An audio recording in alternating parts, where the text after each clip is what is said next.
तो मुझे दुख भी हुआ और आश्चर्य भी हुआ, क्योंकि जुडिशियल इंस्टीट्यूशन, चाहे वो सुप्रीम कोर्ट हो, चाहे वो हाई कोर्ट्स सारे देश में हो, उनके ऊपर आज के दिन भी अगर किसी संस्था पे विश्वास है तो जुडिशरी पे है। और मुझे ऐसा लगता है कि जब कुछ सरकार के लोगों को जुडिशरी के निर्णय पसंद नहीं आते तो फिर वो आरोप लगाना शुरू कर देते हैं कि ये हद से बाहर हैं, और जब उनको पसंद आते हैं तो फिर विपक्ष को कहते हैं ये तो सुप्रीम कोर्ट ने फैसला किया। कोई सवाल उठाए 370 पे तो ये तो सुप्रीम कोर्ट का फैसला था। राम जन्मभूमि की जजमेंट पे सवाल आए तो ये तो सुप्रीम कोर्ट का फैसला था, ये तो सुप्रीम कोर्ट का फैसला था। और अगर हाल ही में जस्टिस पारदीवाला की जजमेंट आई तो ये कैसे सुप्रीम कोर्ट कर सकती है। मतलब जो आपको जजमेंट सही नहीं लगे, आपके सोच के अनुसार नहीं हो, तो वो तो गलत है, और जो आपके सोच के अनुसार है वो ठीक है।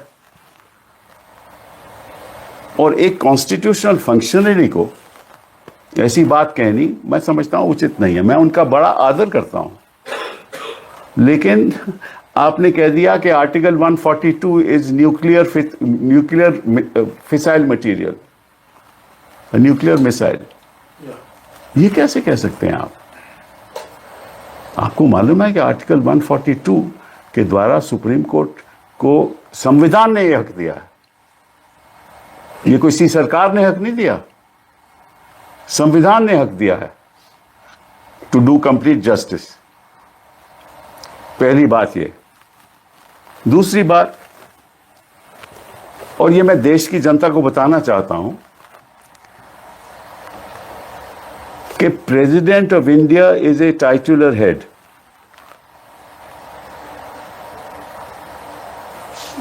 जब प्रेसिडेंट अपनी फंक्शंस करते हैं, वो कैबिनेट की एडवाइस के अनुसार करते हैं।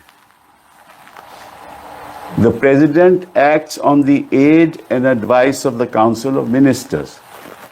The Governor of a state acts on the aid and advice of the Council of Ministers in the state.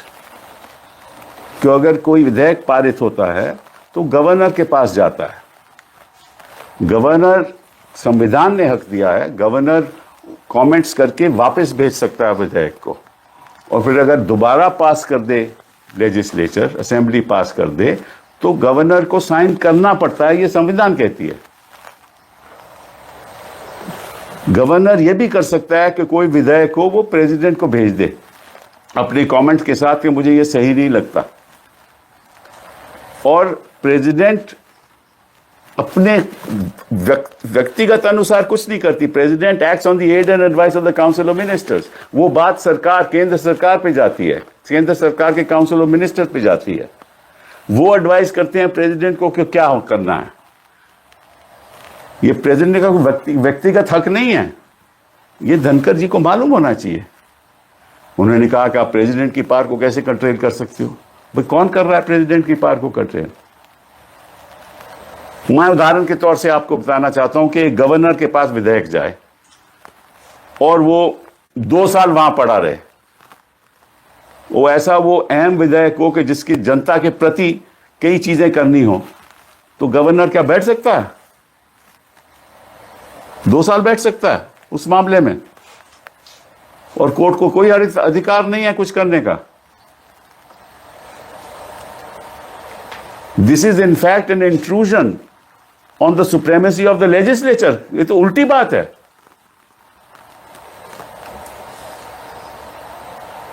Parliament अगर बिल पास करे, क्या प्रेसिडेंट उसमें बैठ सकते हैं कि मैं साइन नहीं करेंगे?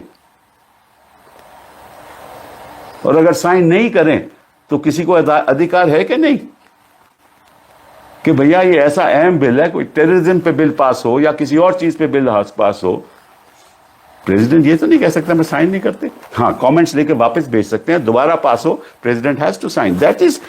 ये तो संविधान की परंपरा है। ये अदालतों ने डिसाइड कर लिया है ऑलरेडी। तो मुझे इस बात का आश्चर्य है कि कभी तो बेगवाल जी जाकर कहते हैं कि हद में रहना चाहिए, कभी रिज्जू जी केरला में कहते हैं कि ये क्या हो रहा है, अगर हम भी करने लगे तो, और धनखड़ जी कहते हैं कि ये तो देखिए पुराने टाइम जब 8 जज थे सुप्रीम कोर्ट ने तो 5 जज फैसला करते थे, मेजॉरिटी थी। अब तो इतने जज हैं, 2 ही जज से फैसला करें। भाई 2 ही जज फैसला करेंगे ना, सुप्रीम कोर्ट तो बेंचेस पे बैठेगा, या 3 जज या 2 जज या 5 जज या 7 जज या 9 जज या 11 जज, और एक बार 13 भी बैठे थे। तो सुप्रीम कोर्ट तो ऐसे ही फैसला करती है ना। 2 जज फैसला करें सारे देश को मानना पड़ता है, 3 करें सारे देश को मानना पड़ता है। सुप्रीम कोर्ट होती है। आपको याद है जब इंदिरा जी के इलेक्शन का फैसला आया और उनको अनसीट किया गया, तो सुप्रीम कोर्ट के मामला आया कि स्टे क्या देना चाहिए। किस जज का फैसला था? एक जज का, जस्टिस कृष्णा अय्यर। याद है आपको? तब धनखड़ जी सब ठीक था, क्योंकि अब 2 जज का फैसला है वो गलत है, क्योंकि सरकार के पक्ष में नहीं है।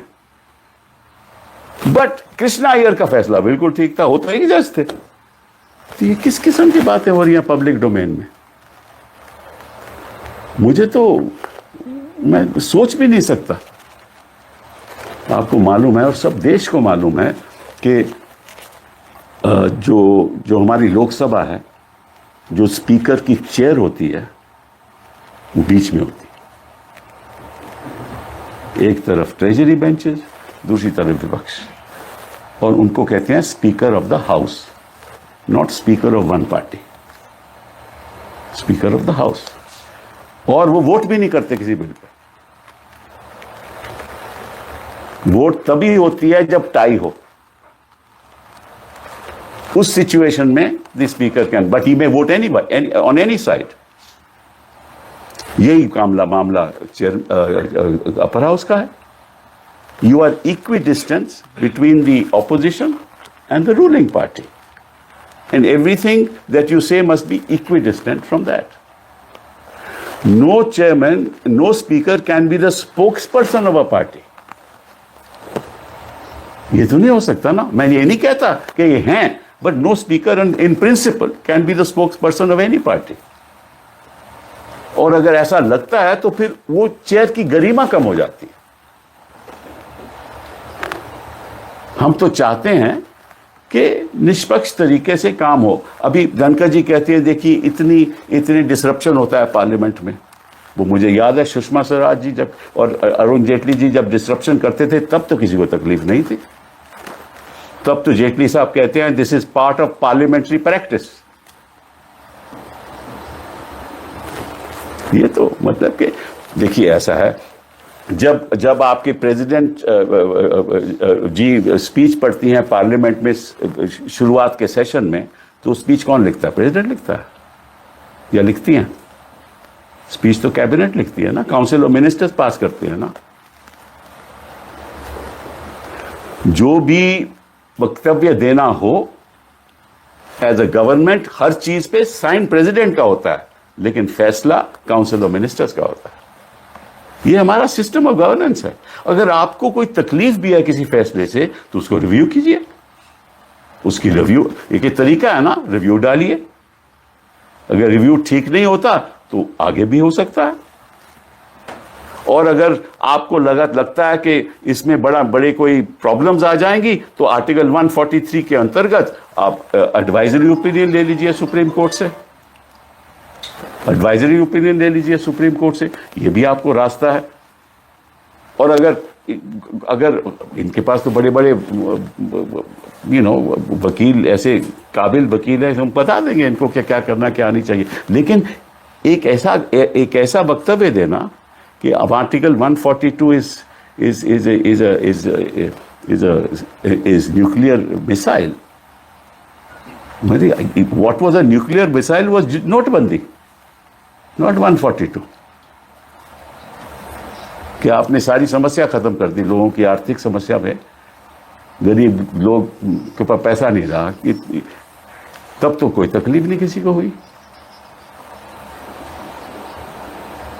और साथ में आपने और कुछ बड़ा कुछ कह दिया। आपने अपनी स्पीच में 1982 की बात की, 84 की बात की। आपने अपनी स्पीच में 1984 की बात की, 2002 की तो नहीं की। आपने इमरजेंसी की बात की, जो कॉन्स्टिट्यूशनली डिक्लेयर्ड इमरजेंसी, जिसकी एडीएम जबलपुर ने जिसको अपहोल्ड किया। आपने अनडिक्लेयर्ड इमरजेंसी की तो बात ही नहीं की। ये भी तो इमरजेंसी चल रही है ना। आपने जिस तरह से संस्थाओं का कब्जा हो रहा है उसकी बात नहीं की। जिस तरह से एक पब्लिक, मतलब के बेचारे जो जज हैं वो तो बोल नहीं सकते ना, वो कैसे जवाब दे? वो जवाब नहीं दे सकते। तो आप ऐसे वक्तव्य दोगे, ऐसा लगेगा कि जुडिशरी को एक सबक सिखाया जा रहा है। ये उचित नहीं है, ये संवैधानिक भी नहीं है। फिर आपने एक और अजीब सी बात की। आपने कहा कि जो 14-15 मार्च को किसी जज के घर पे कुछ हुआ, तो उसके पास हमें सुप्रीम कोर्ट में से ऐसी खबर मिली है, यह आपने कहा। Reliable sources from supreme court के बताया गया। उसका एफआईआर क्यों नहीं हो रहा? अभी आप तय करोगे वो एफआईआर करना। वो भी एक 5 जजेस का फैसला है वीरास्वामी का कि एफआईआर तभी होगी जब chief justice of India sanction देगा। तो उस फैसले को नहीं आप मानते? अभी जो फैसले हो चुके हैं उनको मानते नहीं, जो क्योंकि आप सोचते हो कि वो गलत हैं, और जो आप सोचते हो सही हैं क्योंकि सरकार वो ऐसा चाहती है, तो वो सही है। और फिर आपने ये कहा कि उसके खिलाफ एफआईआर होनी चाहिए, और आज तक कोर्ट क्यों नहीं बताती कि क्या नहीं है? तो कोर्ट आपको बताएगी। ये कोर्ट का एक कर्तव्य है कि आपको जाकर चिट्ठी लिख के बताए कि ये हो रहा है। कोर्ट फैसला करेगी और हम कोर्ट के लिए खड़े हुए हैं। कोर्ट को तथ्य तक पहुंचता है कि किसने साजिश की, किसने नहीं की। और आपको अगर कोई खबर है तो बताइए जनता को, और ये भी बताइए कि किसने आपको खबर दी। ना कोर्ट आपके काम में दखलंदाज कर सकता है, ना आप कोर्ट के काम में दखलंदाज कर सकते हो। These are lines drawn under the Constitution. And you said in your speech also that the court is acting as an executive. This is not right at all. It is when the executive does not do its job that the court is to intervene, and intervene under the provisions of the Constitution, not intervene otherwise. If the governor of a state says, I will not look at your bills, Dhankar ji, we moved an impeachment motion. We moved an impeachment motion against a judge of the High Court, and that was moved in December. And there were 55 people who signed that motion. We are now where are we now? We are now in May. It's April. So December, January, February, March, April, 5 months. It took you 5 months to find out whether those 55 signatures were genuine or not. And how many more months will it take to find out the genuineness of those signatures?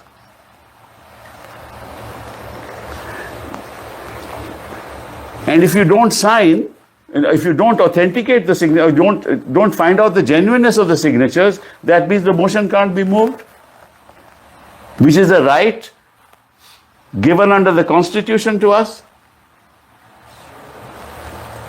So if you do not, with speed, with expedition, decide this matter, then the argument against us is that we can't do anything and the judiciary can't do anything.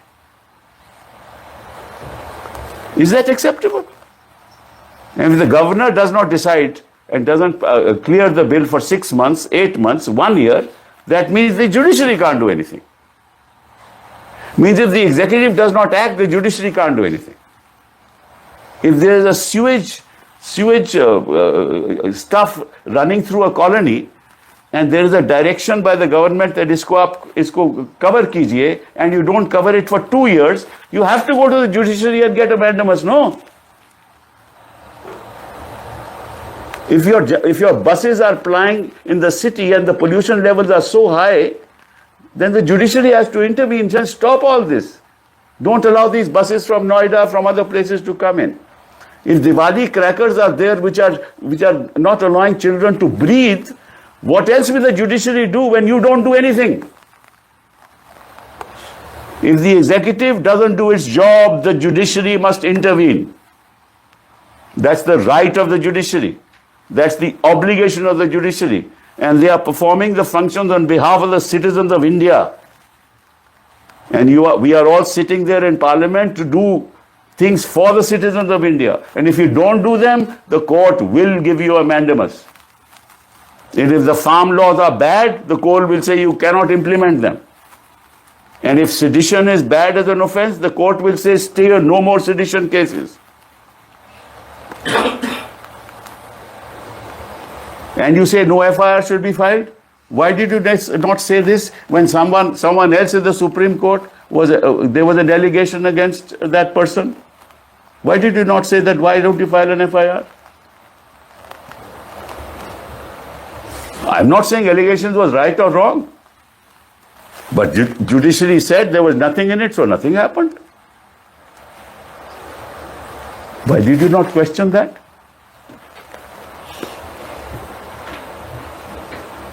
And we hear the judge sometimes in Rajya Sabha also. So you should not attack the judiciary. You see, if the executive attacks the judiciary, and especially 2 ministers and the chairman of the house, then it seems that the judiciary can't defend itself. Then the polity of the country must come forward and defend the judiciary. We trust the judiciary in doing the right thing. The independence of the judiciary is fundamental to democracy in this country.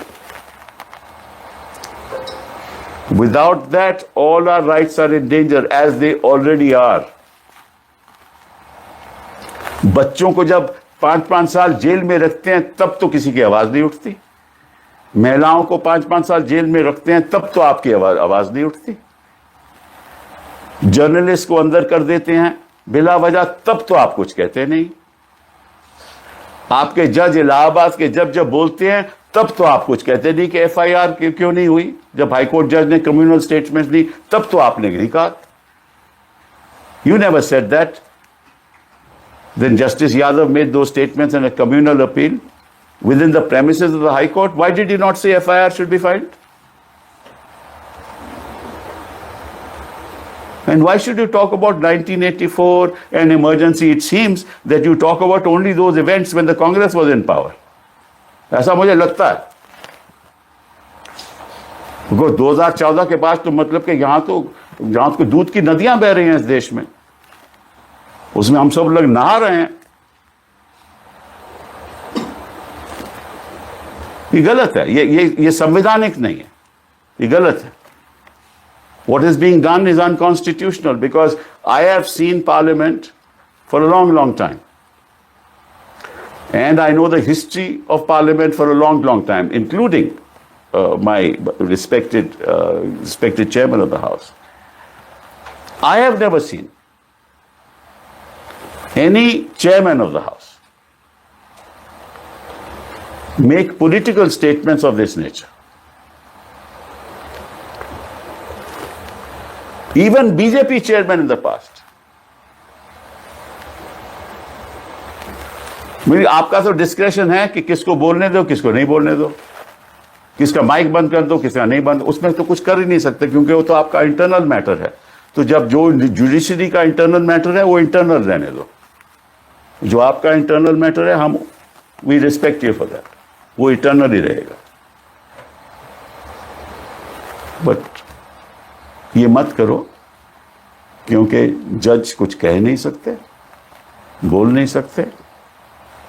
और ये एक संदेश हिंदुस्तान की जनता को ये नहीं जाना चाहिए कि आप इस तरीके से, जो आपके पक्ष में है वो तो ठीक है जो सुप्रीम कोर्ट करे, और जो आपके पक्ष में नहीं है वो गलत है। ये पॉलिटिकल पार्टी तो कह सकती है, लेकिन चेयरमैन साहब नहीं कह सकते। Thank you very much. Sir,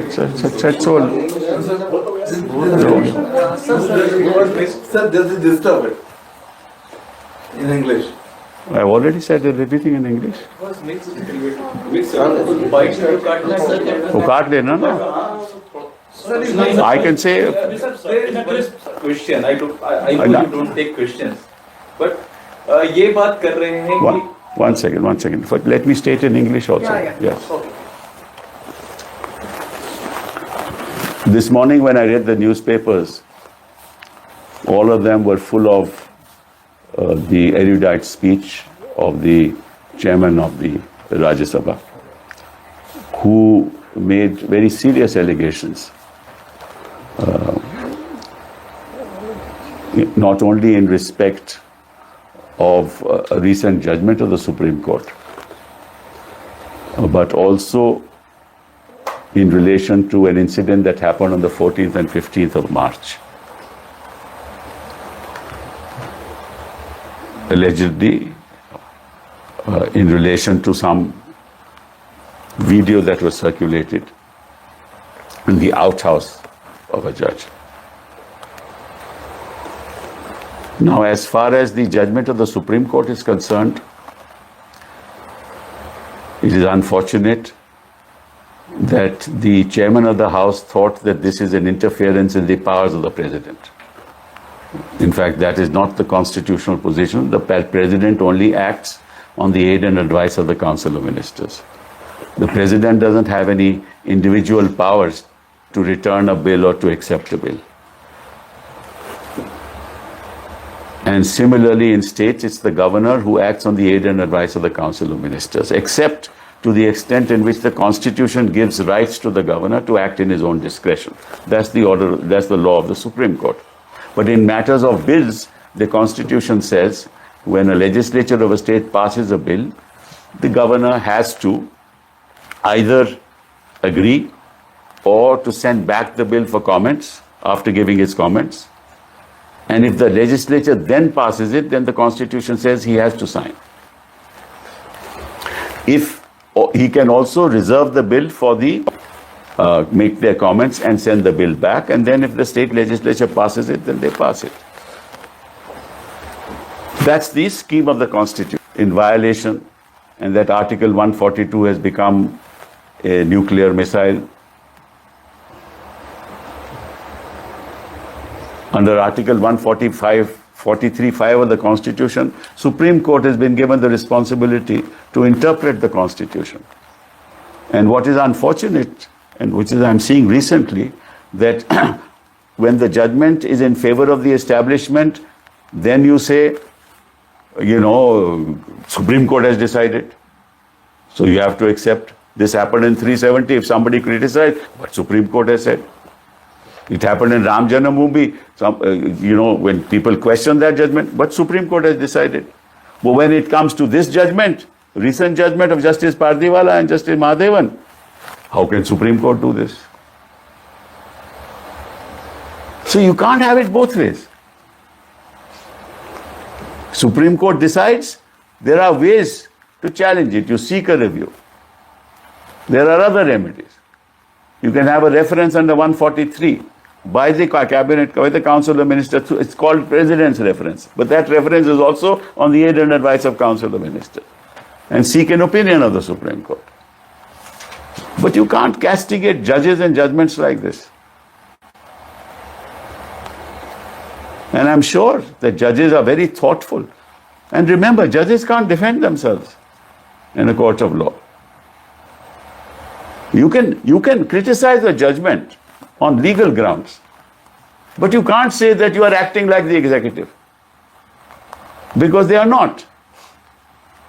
The Constitution requires the governor to clear the bills. The Constitution requires the president to. Supposing a governor doesn't clear a bill for 2 years, 3 years, the term of the assembly is 5 years. That means nobody can do a thing about it because you're the executive.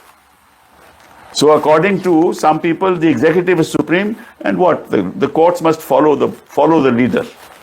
That doesn't happen in a constitutional democracy. The day courts follow the leader, then there are no courts. It's about time that all our constitutional authorities should understand that.